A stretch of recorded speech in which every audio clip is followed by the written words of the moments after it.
Plus tu cours après l'amour, plus il te fuit. Et si aujourd'hui, tu faisais exactement l'inverse? On connaît tous cet adage qui dit « L'amour, tu t'en mourras dessus quand tu t'y attendras le moins ». Alors cette phrase, c'est une phrase bateau qu'on a entendue et re-entendue. Et pour ma part, on me l'avait sortie, on me l'avait dite et elle m'avait saoulée. C'est une phrase que t'as pas forcément envie d'entendre quand tu te sens prête ou prêt à rencontrer quelqu'un, que tu vois que ça n'arrive pas, que tu te bats pour justement...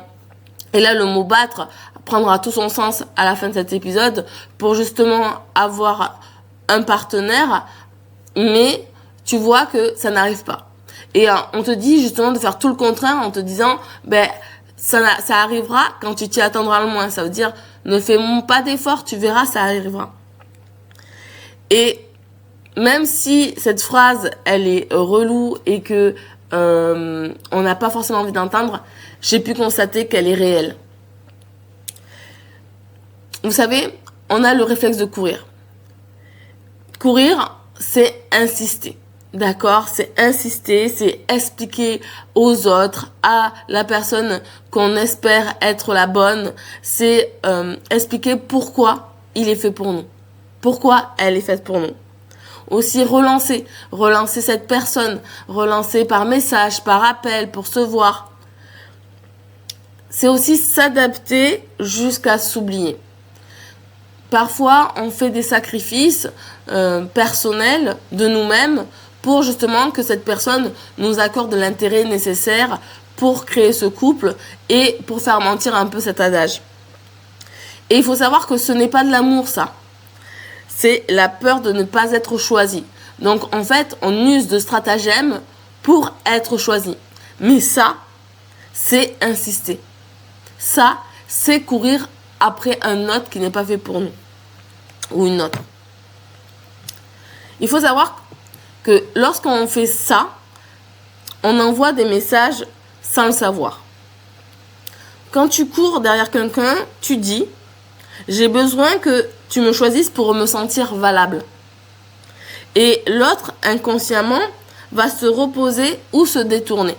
D'accord? Il peut se reposer sur ce que tu lui apportes. Bon, c'est souvent pour se reposer, pour mieux sauter derrière. Il va prendre tout ce que tu vas lui donner.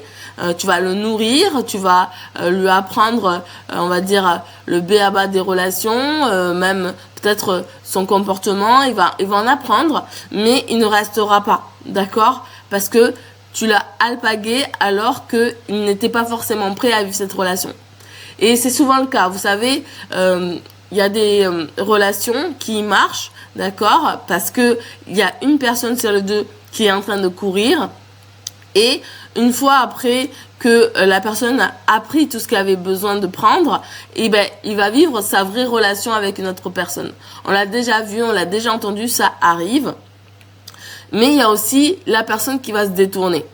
D'accord? La personne qui va fuir justement ce genre de comportement et vous ghoster.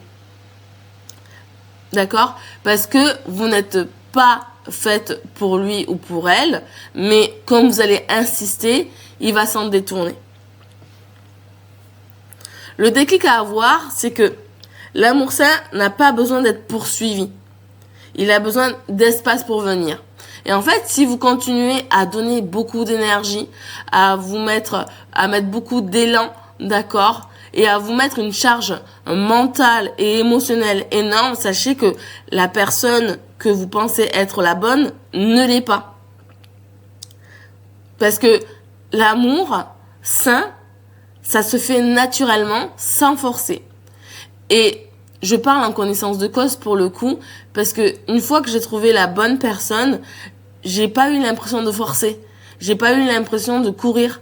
Ça s'est fait naturellement. Ce qui se passe quand tu t'arrêtes de courir, tu vois que tu te respectes. Tu redeviens magnétique. Les choses t'attirent, tu es attiré par les choses. Et tu laisses l'autre faire le pas que tu faisais à sa place avant. Et en fait, quand tu fais ça, tu te choisis. Le jour où tu te choisis, L'amour, en fait, n'a plus besoin d'être forcé.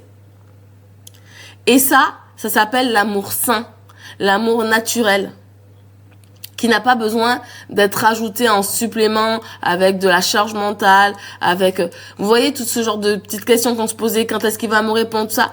Ça, ce n'est pas de l'amour sain. Ça, c'est des tracas.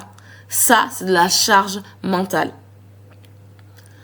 Abonne-toi à Les Vérités de l'amour. Ici, on apprend à aimer sans se perdre, en espérant que cet épisode t'a parlé. Je t'invite à liker et à laisser un commentaire si ce sujet t'a parlé.